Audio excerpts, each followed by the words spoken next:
now, not today, because I got orders to process today. But when I got in yesterday, I really did not have time to upload whatever went on yesterday and how I had to get that done. I actually went over my mark. So when I got back to the home front, I just passed out. That's pretty much it. I ain't eat anything, nothing, just passed out. So after the camera cut off, I just kept on going. I literally just kept on going, lapping the Good Shepherd building, and then it started to rain, and I still kept lapping the building. So by the time I got back to the shop, those are the numbers that punched it up because I can't pull the phone out when it was raining because I'll damage my phone. So yeah, I went way over my mark. I hit 21,000 something steps. I think the highest mark they got on the app is 24. So I'm not going to achieve that in a bit because, like I said, I got orders to process. When we do our orders, we always make sure that the shipping labels are 4 days in advance, so that way if anything pops up, that we're definitely covered. And I got to get 3 gallons out. I got a couple of screens I got to paint and coat. So I got a lot to do, and I got to update all this information that we have now for the whatchamacallit, for the new screen paint coming out. So we can literally put down on our app, on our page that it's projector mapping applications, what projectors it can run off. We can put down it works indoor and outdoor. We got all the tests, all that information done, and we can definitely put down. We can take on certified screens, including Black Diamond and Daylight's Parallax Pure 2.8 or 8.0. We've done the test already, so we can put all that stuff up there. Fully ultra short throw compatible. I'm doing some ultra short throw demonstrations today, and a fully lit environment, which you should be able to do. But anyway, we're getting ready for that to launch on the 14th. And on top of that, coming in here, I'm still packing stuff up because I'm getting ready to move to the new shop. So, yeah, quite busy, quite busy. So, but I'm happy with that number. I'm really happy with that number. Actually, I started off only wanting to get 1,700. I was going to stop at 1,700. Then I figured, look, let's go get 18,000. We could do 18,000. 18,000 turned into 19,000 because I didn't realize how long the loop was. So I got to go in and just do one loop and figure out how much we pick up at one loop. And then once I hit the 19,000, I thought that, okay, look, I ain't that far off from 20,000. I was like really close to 20,000. Let's do that. But the phone died on me.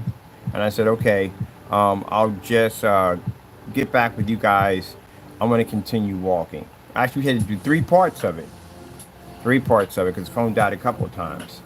So we'll do. I'll come back and I'll just continue to walk. And that's what I did. And that's the numbers that I got. So my buddy saw it and he was like, whoa. He said, you're way over. You're supposed to do, actually, technically, you're supposed to do 10,000 a day. That's what you're supposed to do. That's the normal. It's 10,000 a day. I'm not advising anybody else to try to do that. I did that personally for myself because I wanted to see if I can actually hit 20,000. I've been talking about doing 20,000 for a long time, so I wanted to see if I could do it. And yeah, I'm curious how many steps is the bridge, because that bridge is pretty. It's a decent bridge. It has a bit of a distance on it. So I guess, okay, because I got to come back too. I do got to come back. All right, I should have everything done. If I'm up early in the morning around 6 o'clock, I should have everything done. I got orders to process today.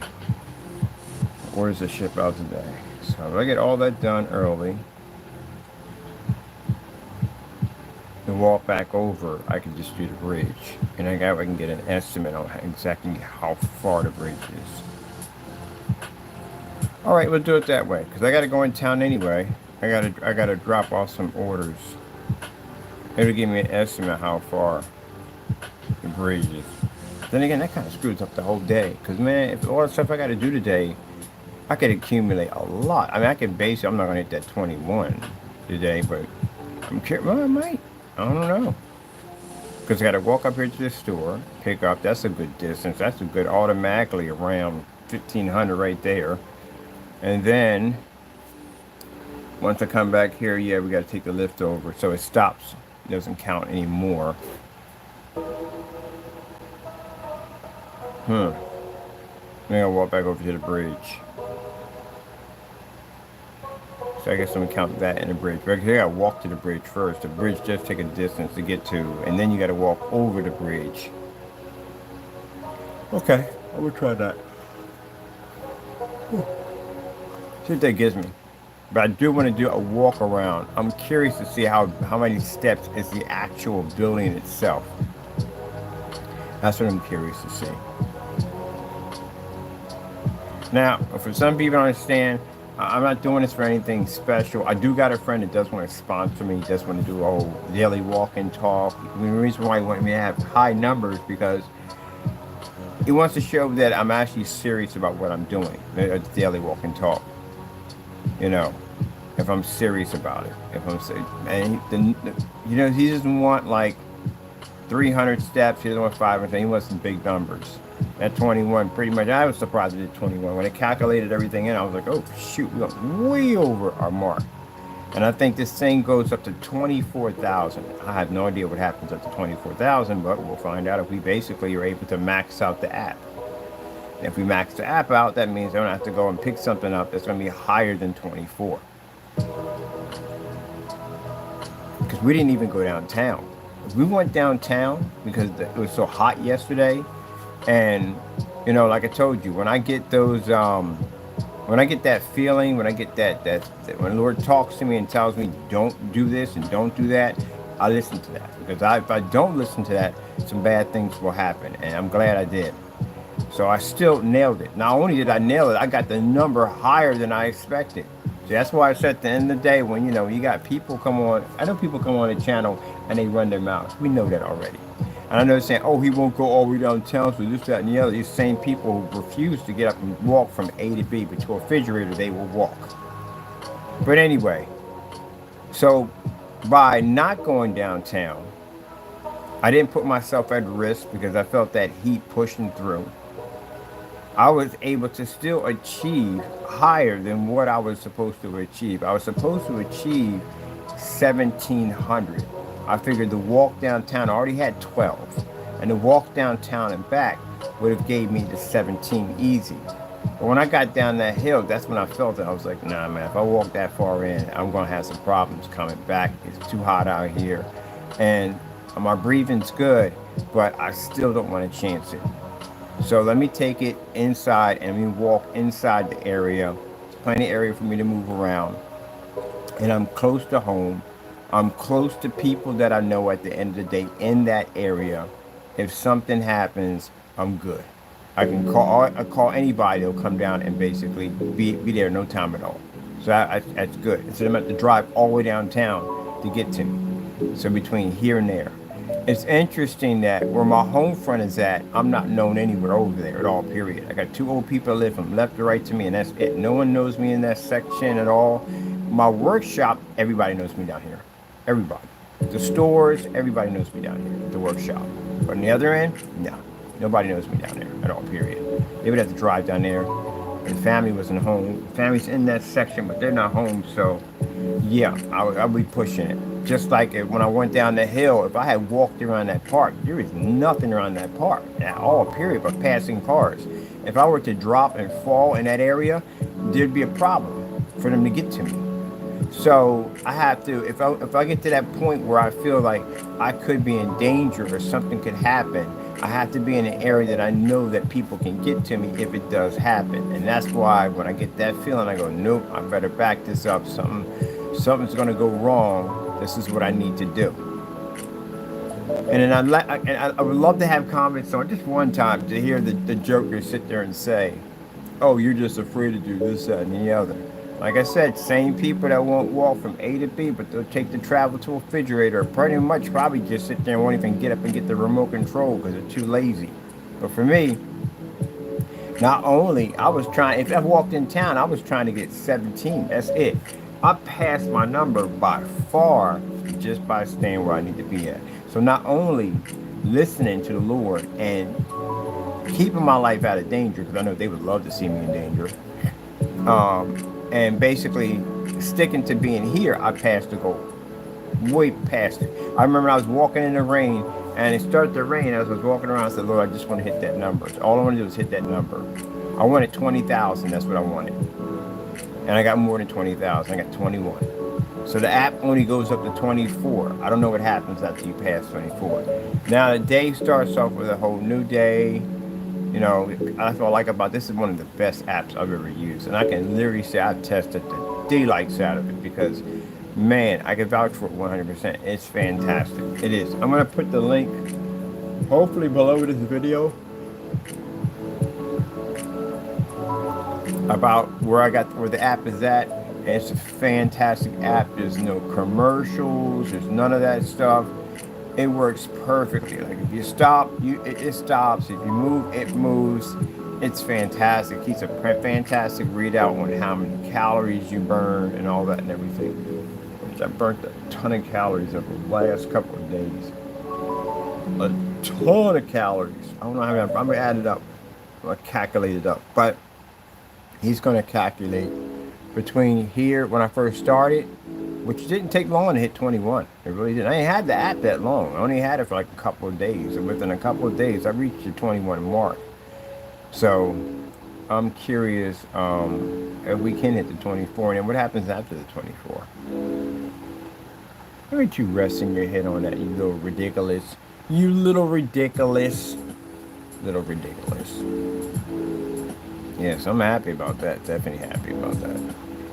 All right, well, that's basically about it. I'm going to get to work. I got things I got to do. I got updates I have to do. I have to come in and record updates. I got customers I got to call. I got orders I got to get out the door. Got the new technology about to pop off pretty soon. So that's going to be nice right there. Got the new workshop coming in. And like I said, I want to be on site. I'm still going to be on site. It's just going to be a little late. Because like I said, it's a lot. It's a lot. It is a whole lot. It's when I said I was going to do it, I am going to actually do it. That's no problem. I've done on site before. It's not a problem. It's just the paperwork requirement is insane. It's actually crazy, but you need to be on site and what they need. If you're moving a chemical into an environment, they need to know exactly what chemical it is. You have safety material data sheets. What are you bringing? That's why I said the physical screens are kind of easier to bring back and forth out of areas. But I do need to do paint down demonstrations in these environments. I really do. And it's more professional than here at the end of the day. Like I said, this is just a garage.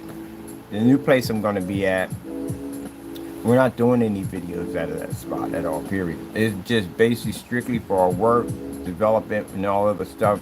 Might have a little showroom. I think I'm not even going to connect the showroom to the unit. I might just rent me another spot. It doesn't have to be all that big. And just do a little showroom from there. Money will make off that. There's no problem. Get a little showroom on the side. Because I want to keep things separate from my shop. Because you know we went to the last time. You know, we had people that were stalked in the shop. You know, yeah, like I say, stalkers are so creepy. They were even stalking the daily walk and talk. A show, basically not a show, but it's like a little something part of my channel where I basically walk around and we do exercise and we talk about this, that, and the other.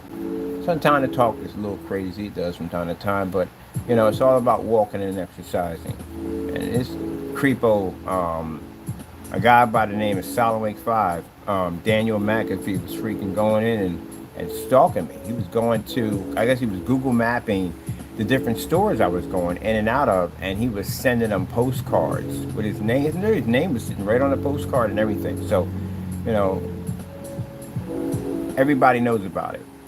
Down here, they all know about it. And yeah, people say that is beyond extra creepy, very creepy. But that's what the kind of people these people are. So I don't care if he gets mad, his name gonna go on blast forever because you don't do stuff like that. That is really extra creepy. So yeah, and that's a person who associates himself with Crow 1176 and also associates himself with Parte's products or whatever he's supposed to be, PSP products. Yeah, he does videos for him. So that's the kind of creepy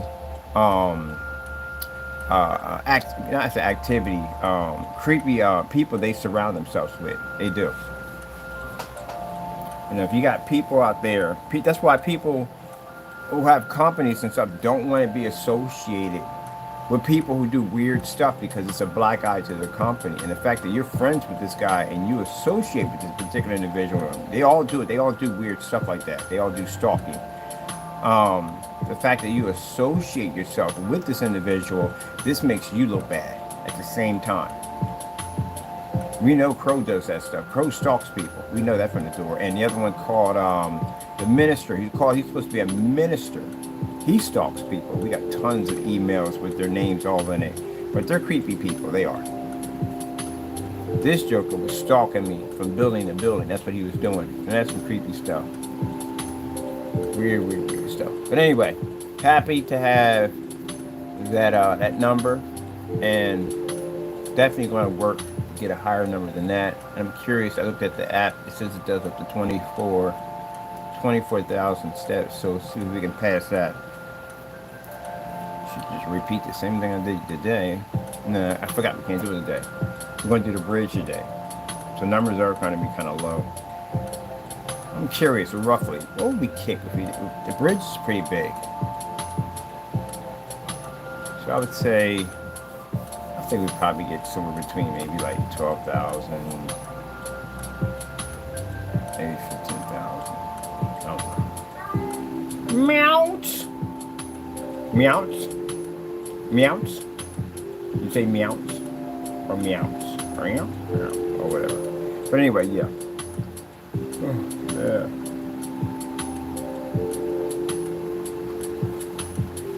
I should start from 15th Street. And if I start from 15th Street at the apartments and walk all the way up to the bridge, ooh, yeah, that'd be a good number right there. I'm not gonna reach the 21, but that'd be a good number. On the bridge. Gee whiz, man, I could have used this, man, when I was on site. Because on site, I was going back and forth between 15th Street all day long, going back and forth to pick up supplies and stuff. I walk back and walk up, and walk back and walk up. Go downtown, go here, go there. I was all over the place when I was in that section. Because it's a farther distance to travel. It was a farther distance right from... The home front is nothing, because I'm right downtown. But from here, if I were to walk back and forth, it's a shorter distance than 15th Street. 15th Street's a much longer distance. Gee whiz, I wonder what I was accumulating in that section over there. I'm going to react to the whole section. I'm going to start up at the apartment and walk up because I'm curious to see what my daily routine, if I were to walk from A to B from here to there, how far I was going. I should try to count the blocks. But then after a while, when I get to a certain point, I lose how many blocks I actually hit. I think it's something like 20 blocks from A to B from there to there. So I'm curious. I'm going to find out.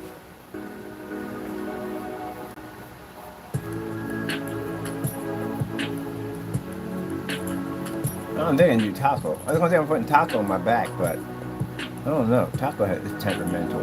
Temperamental around people. And yeah, he's better if he just stays put.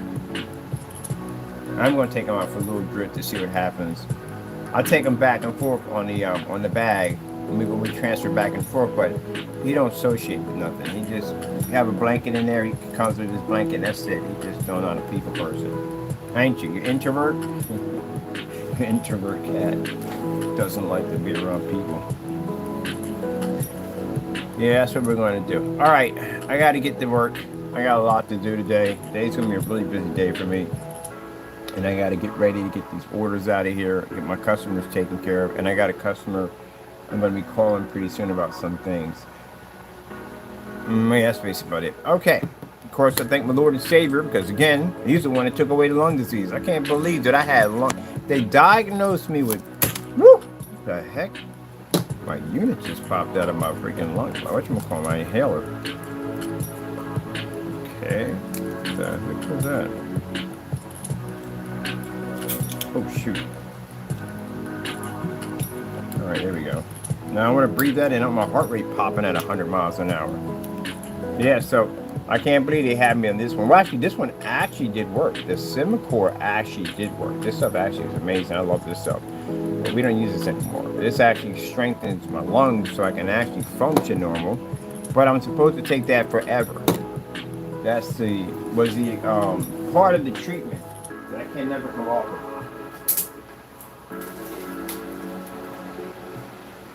that stuff over there. I don't want to breathe that stuff in. Even though it's good for my lungs, it's not good for me because it speeds up my heart rate. I don't need that today. I got work today. But yeah, the Symbicort, the prednisone, bad. I didn't like the prednisone at all they put me on. Because the prednisone they put me on basically caused me to gain weight at a rapid pace. So, no. Don't ever want to do prednisone ever again. And they had me on some kind of other pill. That was something to deal with the breakdown of the prednisone, because the prednisone after a while can definitely cause kidney damage and stuff like that. So I'm like, gee whiz, you're putting me on medication that can cause some serious effects. Because my main concern was what was the long-term effects. I wasn't really caring about whether or not it worked or not. What's my long term? Well, how much damage is this stuff going to do to me? And prednisone apparently can cause some kidney damage if you take enough of this stuff. And they had me on 75 milligrams of this stuff. Yeah, that's a lot to be on. So basically, it was supposed to be. It did work. It did work what it was supposed to do. It did break down the inflammatory infections in my chest, the notes, they call them notes in my chest. It did break it all down. But on top of that, the bad part about it is it makes you extremely hungry and you will eat a lot of food. I mean, a lot of food. And you will gain weight at a rapid pace, extremely rapid pace.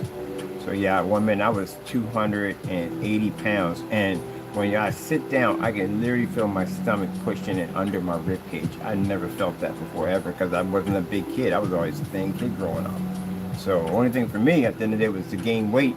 And I couldn't keep it on because my metabolism was literally so high. It would burn it off as minute I would eat something. So I could never seem to gain weight. I didn't start gaining weight until actually after 30 because then your metabolism slows down. And in that particular time, I was studying. I was in the arts. So basically, it was a good opportunity because I was lifting weights at that time to try to build up my muscle mass so I can have more powerful strikes, more power.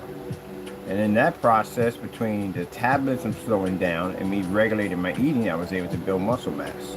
Before, I couldn't keep weight on for jack at all, period. I was too thin. Yep, but yeah, the prednisone did work, and the Symbicort, that did a fantastic job. I was so terrified of the Symbicort because the first time I took one of these right here, it made my heart rate speed up. I mean, rapidly speed up. I didn't like that at all, period. I didn't like the way it made me feel, gave me shakes, made me jittery. I didn't like it at all, period. It wasn't something I didn't enjoy to take. And I think I only took that thing maybe about 5 times since I've had it because I tried to avoid it as much as possible. But when they put me on this right here is what I liked.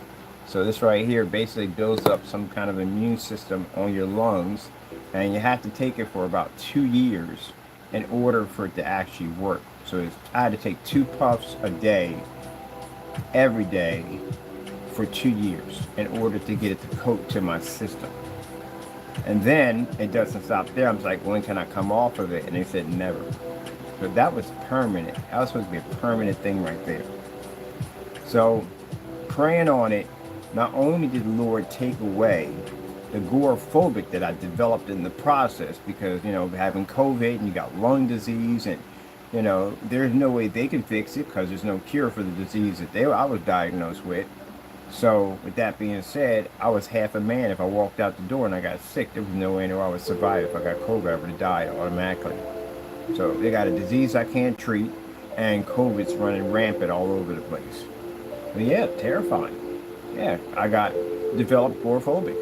Or if you don't know what agoraphobic is, this is where people basically become trapped in their own homes. They can't leave. They're just trapped. They can't go anywhere. They can't go out the door. They can't do anything. And I had a lung disease that promised that it would kill me if I caught COVID. So I was literally trapped in that home. Why do you think I was in there building all that stuff? That was the key from going into madness. I mean, literally, there were days where I just felt that I was not there anymore. Like I didn't exist anymore because there was no one around me. It was just me. That's why I said at the end of the day, I can do like solitary confinement because I've been through that craziness already. When you're in a place by yourself and there's no one there at all, nothing, people start to lose it. They start to go a little insane. So to keep my mind constantly occupied, I started building stuff. And that's why I started putting this together and that together. And yeah, talking to the Lord every day, communicating with Him every day, keeping reading the Bible and praying and everything, kept me insane. Because at that particular point, I could have easily lost my mind with no problem. Could have easily slipped off into madness with no problem. So consider the fact that I was working nonstop when I was in this place, and the fact that I was dealing with these crazy trolls that were trying to tear me down at the same time. That's the devil himself trying to tear me down. And I still survived all that. And then I sat there and I prayed and I asked the Lord if He could send me a dog, a cat, something. You know what I mean? I wanted something. And here comes Taco. A week later, walked right through my door, sat down and meow, and I said, "Oh man, this has got to be a blessing." Calling from the Lord. Now, to make sure it wasn't anybody else's cat, I did go through the neighborhood. I did find out it was a stray cat that was in the neighborhood. And for some reason, he wouldn't gravitate to nobody. Like, he's not a real sociable animal at the end of the day. You can't walk up and pet him, he'll bite you. So, you don't trust nobody. But apparently, he trusts me because he walked into my house and sat down, so it was meant to be. So, that's Taco's been with me ever since. That's how I got him. So, he's like a blessing because Taco being in that house with me kept my insanity together because there was something else living in the house besides only just me. And that's how, I was able to keep my mind intact because I had that little guy right there who kept my world together. So, when you sit there to your trolls out there and you basically attack a defenseless animal like Taco, that's a blessing. This is my blessing my Lord gave me. You attack the Lord's blessing. What I'm trying to figure out is how can you sit down and pray at night? How can you sit down and basically ask the Lord for blessings or ask the Lord for healing when you have attacked a Christian at the end of the day? Your prayers are not heard. Did you know that, right? You're not heard. You're not. Lord doesn't pick up on that at all, period. You think I'm lying about that? Read about it in the Bible. You attack one of the Lord's saints, or any blessings that He gives that saint, your blessings are not heard at all, period. So you need to think about that one right there. But yeah, that little joker right there, yep, that's the reason why the Lord brought him into my life, because like I said, at that point I was starting to try to figure out exactly who I was at one point because it was that bad. And then imagine having agoraphobic, having a lung disease, thinking that COVID is still at that peak point and being trapped. I even stopped watching the news because I couldn't handle I became obsessed with watching the news and the different variants that were popping out. And it started to add more fear to it, so I stopped watching the news altogether, so I became completely cut off from outside. And the way the house was designed, it was tucked away, so I really didn't have to go anywhere. Everything was delivered to me. My food, everything was delivered to me. So, with that being said, that when the time came, when my sister called me, she said, "You know what? You got to come out of that place. Because if you're not, it's going to be a prison for the rest of your life." She contacted me and she said, "You're going to come up here to Allentown with us." Now, I prayed about it because, I was scared to death because I was leaving the house. I was going into a whole different area. And I didn't know how, if COVID was still out there, how would I protect myself? I'm so used to being in this safe spot right here. How would I deal with all of this? How do I cope with all this? A whole new different set of anxieties just popped up. But I sat there and I prayed, and the Lord let me know that everything was going to be okay. Don't worry about it. You're going to be able to leave this place with no problem whatsoever. You're not going to get sick. You're not going to die. It's not going to happen. I got you. And that's what happened. I left the place. I packed everything up. My people came down and put everything on the truck. Didn't have any fear about death. I was able to walk out of a house that literally, I was trapped in. Agoraphobic is real serious. Some people spend years in the house. I spent 4 years, but I spent a lot of years in the house. I was able to break free of all that from my trust with God. Meow. With my trust with God. Get on that truck and walk away from that place. Now, yes, it was a blessing. We were blessed to get there. But also, too, it also, too, became my imprisonment at the same time, too, as things started to crumble around me. And I mean crumble around me as in being diagnosed with disease and going through the sickness and everything else I had to go through while I was in that house dealing with that virus. Not the virus, but with that sickness. So, yeah, I was able to sit in a car right next to two of my family members, which I would have never let anybody get near me. No one was allowed to get near me, touch me, nothing, because I was terrified of the COVID and the disease. And I'm sitting right next to two people, got my cat on my lap. We get all the way down to Allentown, and one of them said, "Hey, you want to go get some cheesesteaks?" And I think, yeah. Now, at first, I was going to walk on my mask, and my Lord told me to remove the mask, take it off, walk in. If you got faith in me at the end of the day, you'll walk in there, get your food, and everything's going to be okay. And I walked in there, and I got my food, and I sat down, and I ate. Now, so I went back. We got in the truck, and we had to drive back to where my sister's place is at. We left the truck outside, and I bought taco and bought the cheesesteaks inside. And I met my family I haven't seen in 4 years. I haven't seen my mother in 4 years. So it was beautiful. So, you have to understand what I had to go through to reach that point. I haven't seen my family in 4 years. My mother she's old. She's gonna die pretty soon. Hopefully she doesn't, but I know she ain't gonna last forever. So I wanted to see her before she passed off this earth. And I got that opportunity. So, there was a lot I had to go through. There's a lot. But the Lord blessed me to get to it. So to be able to get out there and walk and do that, to be able to breathe and take that air in is a blessing for me every time I get a chance to get out there. Because I had to go through a lot to get to that point. A lot. A lot. You have no idea what it's like to be trapped inside of a place and you're in there by yourself. You can't be around other people. Anything happens in that place, the fear of dying in that place, and that's what it felt like. Like if the disease would kill me at any given time, that I might not wake up the next day, or I could stop breathing in the backyard when I'm working on a screen. I could stop breathing when I'm downstairs in the basement. What if the paramedics don't get there fast enough? There was an incident that popped up. I picked up a screen. I went to transfer from one place to the next, and my chest locked on me, and I couldn't breathe.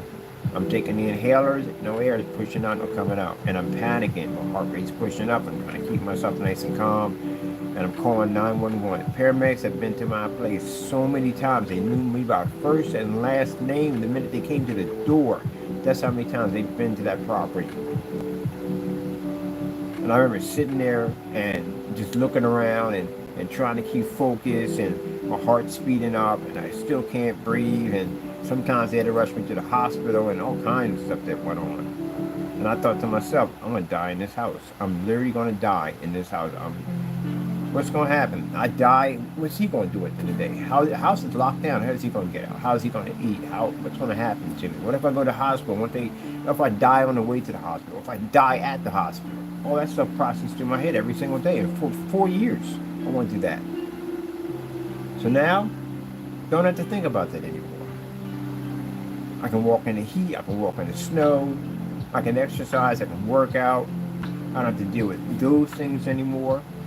My Lord gave me an entire new life. So when I do the daily walk and talk, it's more than just exercise for me. It's my freedom that I was able to get back. And I had to fight extremely hard to get it back, to get my life back on track. So the ability to be able to do 21 steps is something I thought I would never, ever be able to do.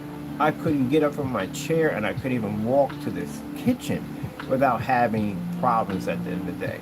It's like breathing through a straw all day long. And for people who suffer from asthma, and you know what I'm talking about, breathing issues and stuff like that, impossible. Here I am at that age, I gotta sit down and I gotta rest just from going back and forth to the kitchen, because my breathing is off center. So you trolls can take that and laugh at the end of the day. Really don't care at the end of the day. Really don't care. I'm happy because I was able to achieve something that I thought I would never, ever be able to do. I'm not talking about the 21. I'm talking about to literally be able to leave that imprisonment, be around other people, shake someone's hand, hug somebody at the end of the day without the fear of basically feeling that they're going to kill me at the end of the day. I'm pretty sure everybody wants that COVID, yeah, definitely. And beat the disease. The Lord took all that away. So, don't have it anymore. It's gone. How are you diagnosed with a rare lung disease that very few people have, and you don't even have it anymore? There's no signs of it. There's nothing there. There's nothing. God took it away. Well, that's basically about it. So, yep. So, when you have people back there like Jamie sending you messages and saying all this evil stuff about you, and on top of that, what I'm going through in the house already, mentally and physically in the house, the Lord kept me strong and all that. And saying things, oh, you're stuck in the house, you need to go out and leave, so and so and so. You got to be careful how you speak to people at the end of the day, because you never know what their situations are. But I didn't feel the need to explain that on camera, because at that particular time, that was my own battle, what I had to go through. And once I reach that point where I can get where I need to be at, then I can speak more on about what was going on inside that house. But that shows the kind of nasty individual you are. And as I said before, my man, in life, you got to pay for what you've done. Either be with the living or be with the dead. But one way, you're going to pay for it, one way or another. All things you've done, things you said, things you did, you got to pay for all that. You're going to. Your time is going to come up, you're going to pay for it all. You better pray that it is with the living. Because if it is with the dead, on the other hand, there's no forgiveness in that world at all, period. And mind you, the things you've done, I'm not wishing anything bad on you, but, yeah, there's some bad stuff coming your way, man. Some really bad stuff coming your way. You better get your life and act together. All of them jokers better get your act together before you pass off this earth. You ain't exactly spring chickens, and you don't take care of yourself, because I've seen you guys on YouTube. You're not in very good shape. You don't take care of yourself. I'm pretty sure you got some drinking and smoking habits on top of that. So, yeah, any given time you could key over. And if you key over and you've been carrying these activities and sins will carry to you to the next world. And in that world, there's no forgiveness. All forgiveness is here on the earth. Once you leave the earth, that's it. You're in judgment now. And you may see Jesus, you may not see Jesus. I don't know. But I tell you one thing, if you weren't doing this work, if you weren't walking the way you're supposed to be walking, he don't know you. But the other one does know you. And you'll find out. It's interesting because people don't realize that when you pass off this earth, you go to purgatory. So that's the place you go to suffer. You ain't in hell yet. You're not there yet. No. The devil's not with you. No, if the devil's not with you, that means you're not in hell. The devil's going to hell. You're in purgatory. It's a very unpleasant place to go. Extremely unpleasant. It's a torment. You're there until God comes back. Now imagine about people who died like in the 18th century. Think about that. I think about it sometimes. Say people committed horrible crimes and horrible acts, and they passed off this earth thinking they got away with it, but you don't get away with anything. And they wake up on that side, and they're in purgatory. Imagine how long they suffered and were tormented, and God hasn't come back yet.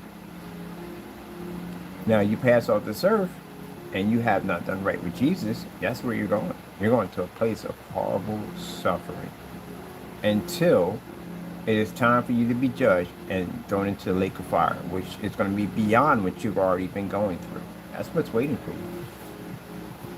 And that's what literally is waiting for you. I got people that I've had. There was a guy by the name of Larry. I won't give his last name, but his name is Larry. And Larry was a bit of a this, that, and the other. He was something else. He was something else. Wasn't a good person. He was a bad person.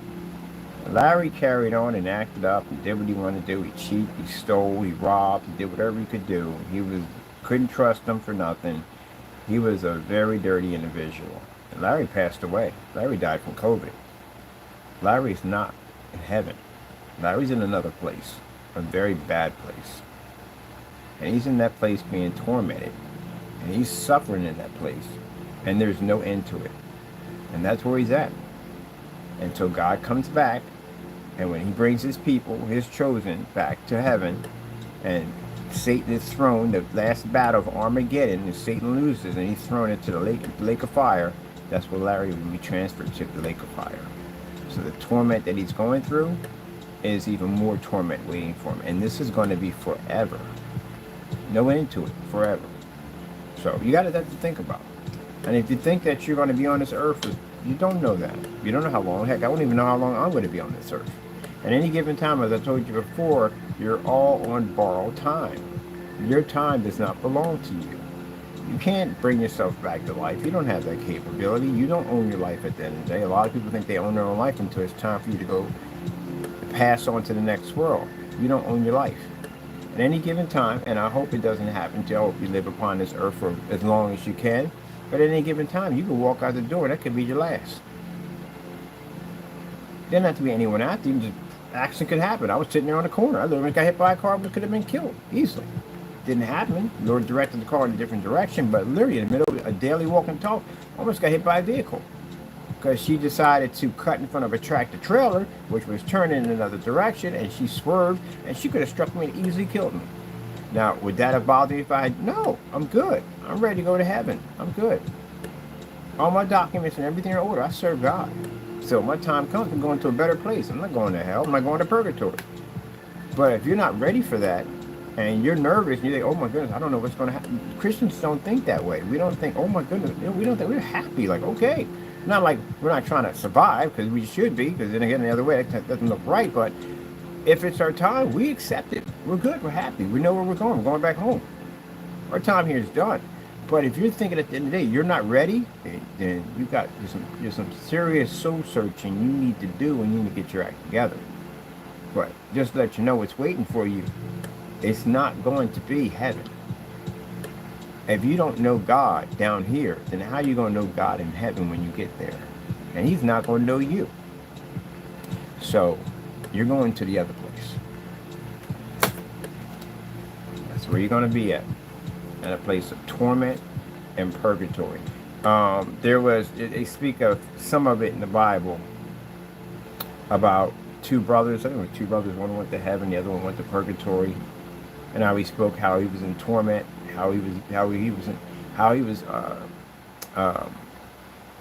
so thirsty because of the heat was down at the heat, and he was so thirsty. He just wanted him to just dip his pain, dip his finger in the water and just put a drop of it on his tongue, just a drop. That's all he needed. He was in that much torment, and he said no. God, angel told him, no, you can't do that. And one thing was God, I can't remember if it's in the Bible. They told me just no, he couldn't do it.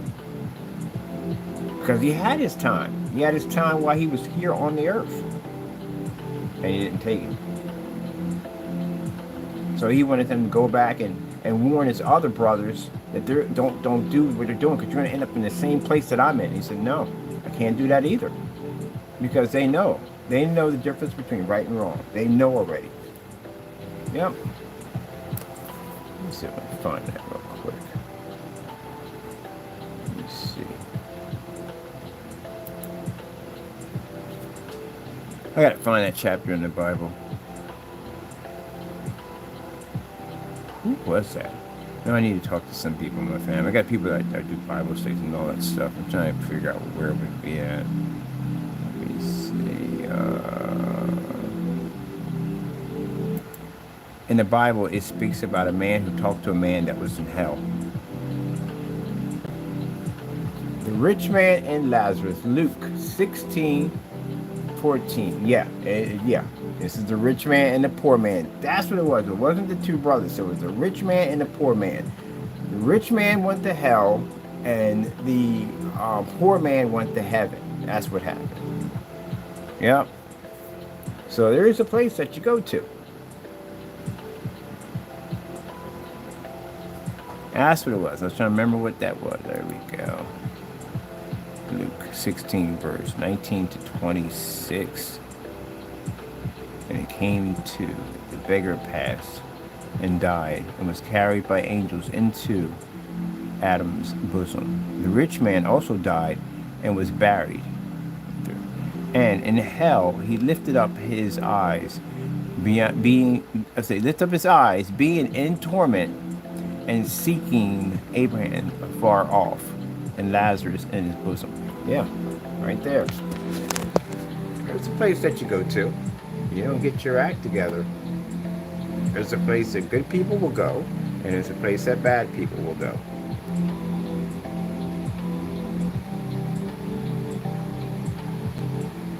was in torment. He wanted the beggar who was in heaven.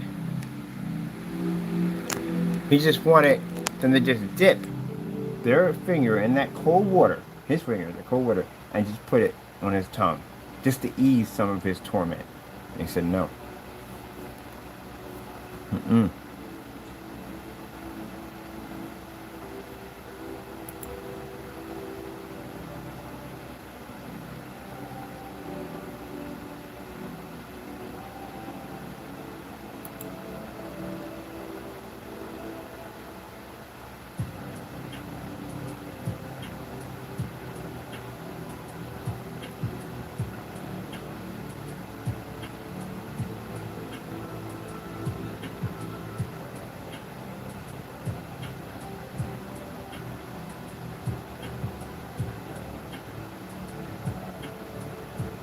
Like I said, these people that act like this, they are destined for destruction. They are. They're destined for destruction.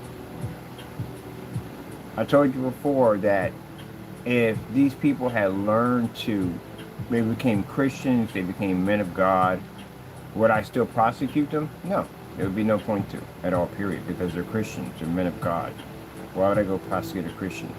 And again, trying to fake it and say that you are to keep from going through prosecution, you'll make things far worse for yourself through God. And that you're lying at the end of the day. This gets you in a lot of trouble through God by making these statements. And you get people who do stuff like that. You'd be surprised that the devil will twist their minds up and tell them to do these things.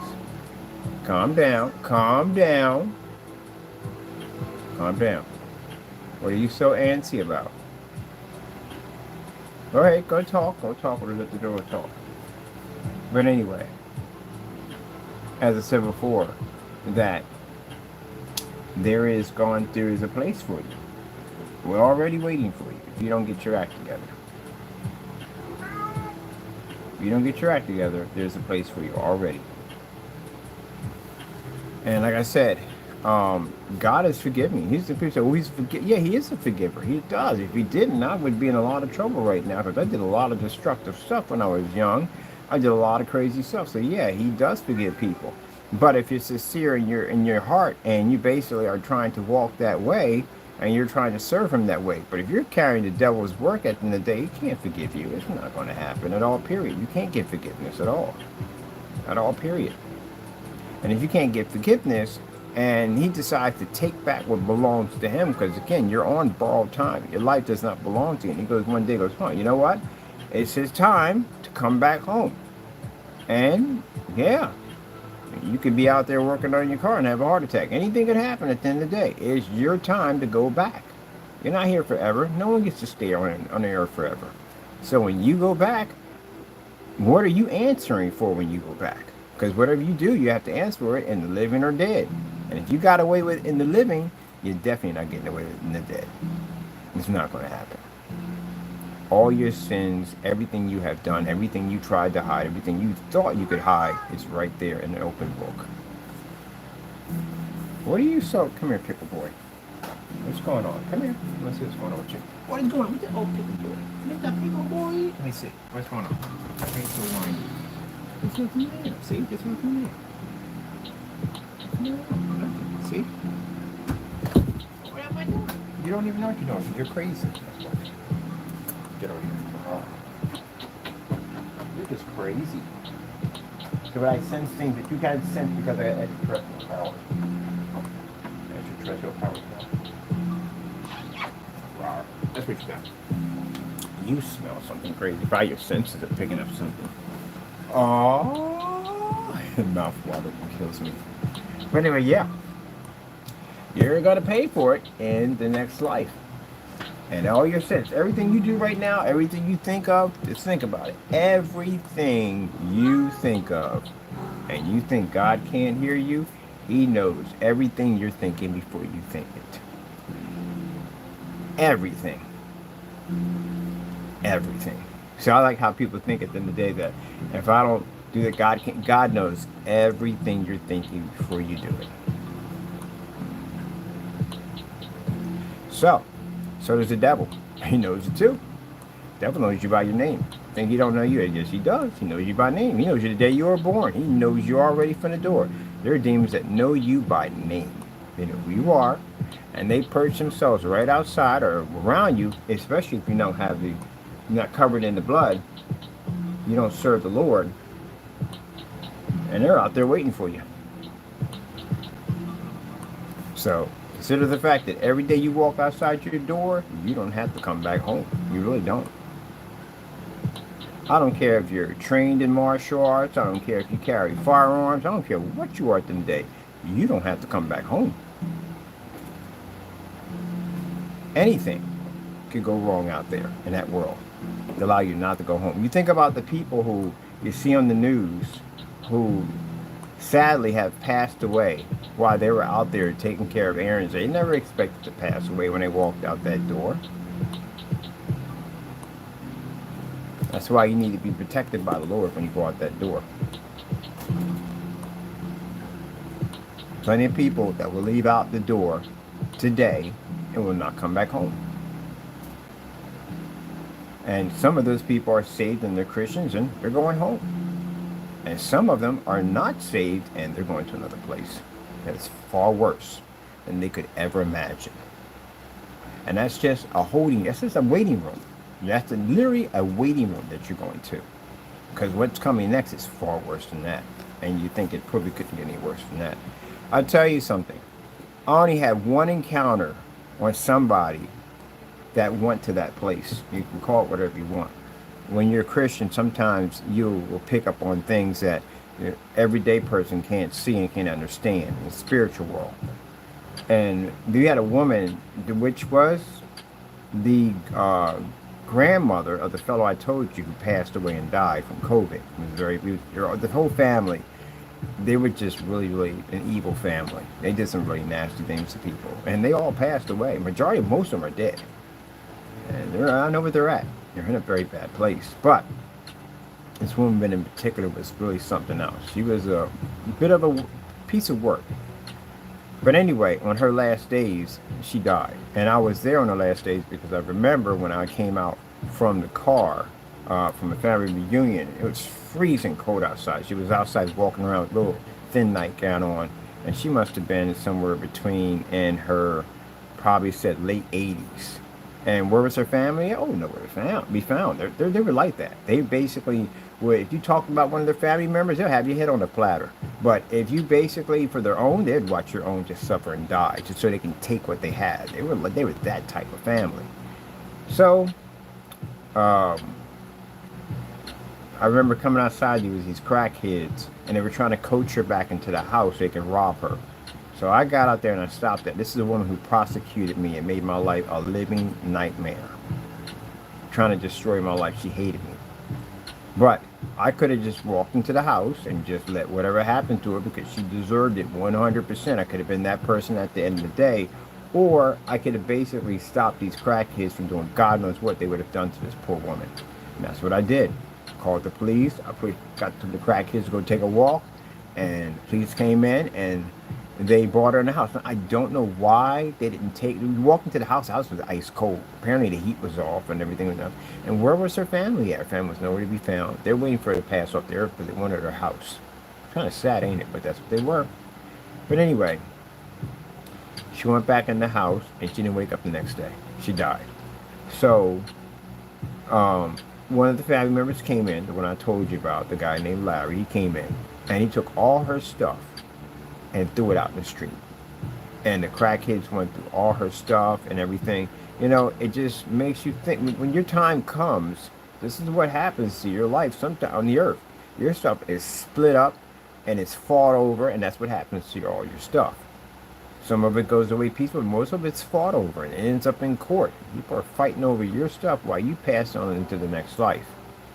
Everything you work for, everything you call yourself building becomes now split among people at the end of the day that will fight and destroy each other for it. It's kind of like some people, it doesn't end up that way, but majority sometimes it does. You remember on Scrooge where the rich man died and they were in his house tearing things apart and just grabbing where they wanted to grab and they're fighting over it? Yeah, that's what happens. But anyway, they threw all her stuff that she collected, stuff that she felt precious to her. They threw it all in the trash. And the crackhead went through all her stuff, and that's how her legacy went down from there. And he sold the house. Or no, he was living in the house for a while, and then after a while he sold it, got some money off of it, and yeah, he even burnt some woman. And then she bought the house from him, and she got burnt. She really never owned the house. He really still owned it. He faked the deed and everything. They were pretty dirty. And then his time, he came, he passed. But anyway, I remember 4 months in, I was sitting there watching some TV. I live right next door to him. And I remember feeling this weird feeling that something had walked into the house. And it was like, it was her. She was in the house. She wasn't in a body form. It was like a spiritual. You could feel it. And the pain and the torment that she was going through, you could feel it. Not feel it like physically. You could feel like her, like almost like you could feel like her presence on. You could feel like the fear she was in, and it was like unbelievable. Only thing I could pick up from that was that she was in an area. What I felt, I couldn't tell where she was at, but what I felt was she was in an area of complete darkness, no light, complete darkness, and she didn't even have a body. It was just a spirit or something that was moving up. It was her, and what was in that darkness was unbelievable evil. It's terrifying, very terrifying place she was in. And she was begging for my forgiveness. And I forgave her. Why wouldn't I forgive her? I forgave her. But I started crying because it was horrible. You know, it was such a woman who tormented my life and did all kinds of evil things. Even tried to have me murder a couple of times. She had some heavy ties. She almost tried to have me killed a few times.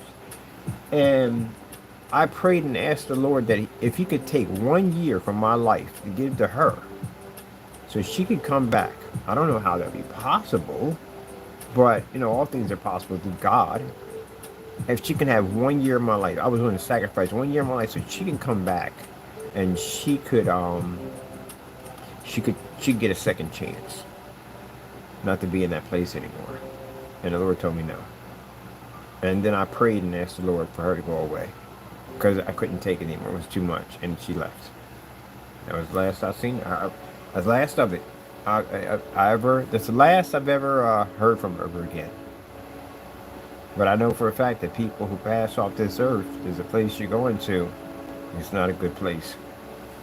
So you gotta get yourself right with God. You do.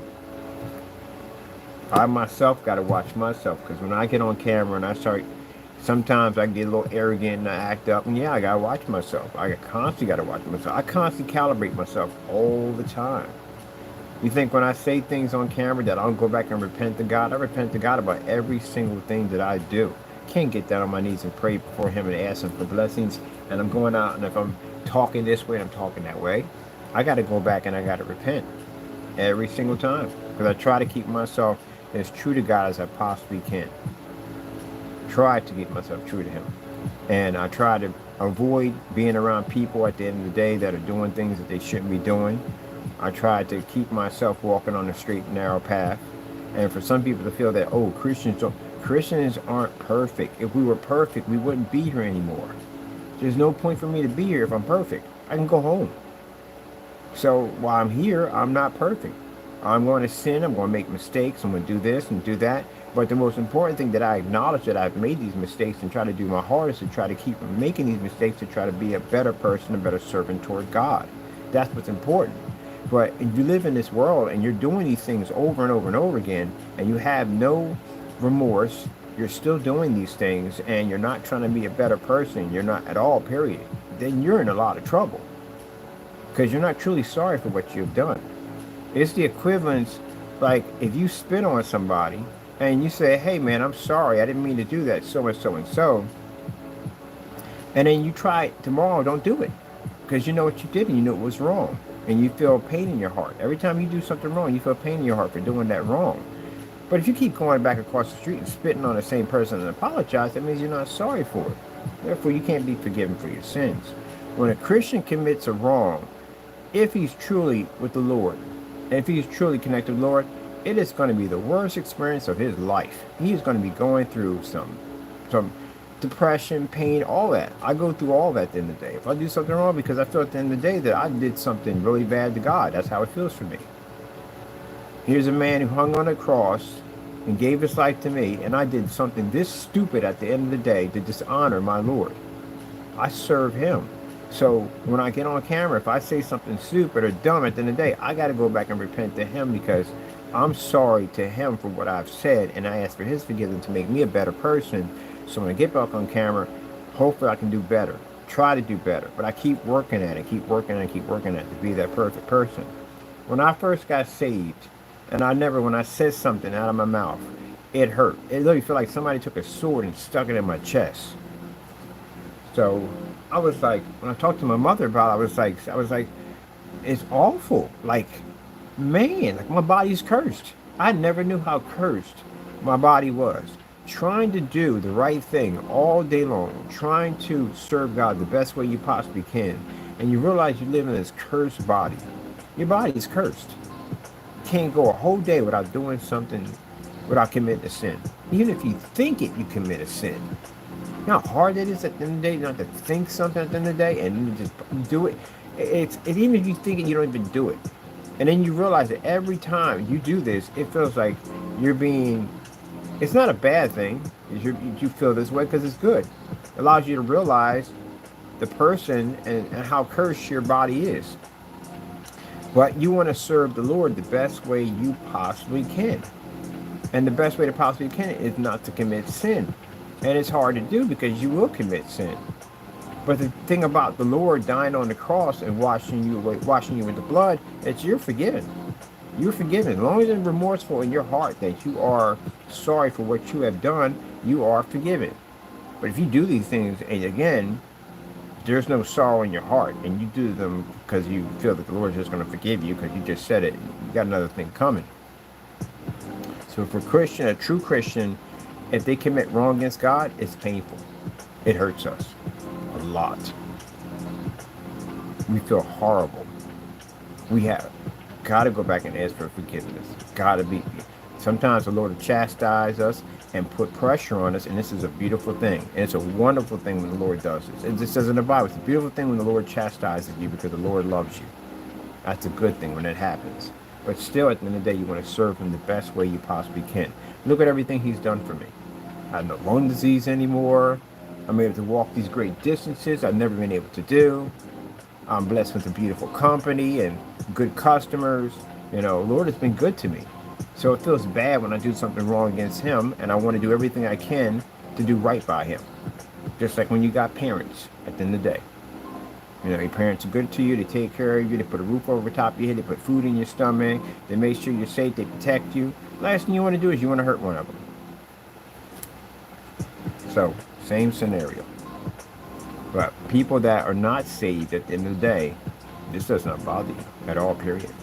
You don't feel anything at all. And that's why you're in trouble. A lot of trouble. So, God forbid, when you leave out that door, that you come back. Because some people today will not come back home. Sad to say, it is true. And I think about that too. There's some people that will not come home. Some will go home to their Lord and Savior, their Father, God, and go back home. And others will go to the other place. And you will sit in that place until God comes back. And it could be today, it could be tomorrow, it could be centuries, but you will be in that spot forever. Not forever, but until the battle of Armageddon, when the devil and God have their battle, and of course Lucifer is going to lose, and he's going to be thrown into the lake of fire, and that's where you'll be transferred to, in the lake of fire with the devil himself. And that's where you'll be at eternity forever, while we basically live in paradise forever. You know, some people sit there and say that, you know, it sounds like a story to me at the end of the day. That's what they feel. But, you know, it's interesting. You could find the most hardened criminal on the face of the planet sitting on death row, and even himself will call for a preacher to pray, or a priest to pray over him to get him ready for the next life, because he doesn't want to be wrong. If you're wrong, it's a bad. It's you can't. There's no second chance. Oh, that's it. No second chance. All right. I gotta get back to work. Ah, that's what you're over there skinny patting about. I got you. I got you. Fuzzy furry man, you. I gotta get back to work. I got much to do. Gotta go. Thank you for your time and God bless.